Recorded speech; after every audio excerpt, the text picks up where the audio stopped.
It took us 15 hours to fly from San Francisco to Doha, Qatar Airways Qsuites with our 2 kids. Here's what our journey looked like.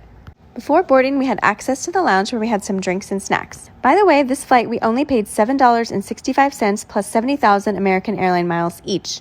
When we boarded, the cabin crew showed us to our seats and showed us how to work everything inside our Qsuites.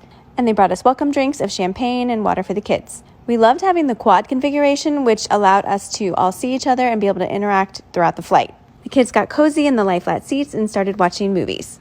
Pretty soon, it was time for dinner, and it started with an orange carrot ginger soup and lobster and ended with chocolate mousse cake.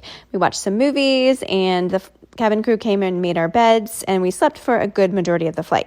When we woke up, it was time for breakfast, and the food was once again delicious. Then it was time to change out of our Qatar Airways pajamas and get ready to get off the plane. This was one of the best flights we've ever taken as a family. And then we had a layover at the Al Marjan Lounge in Doha.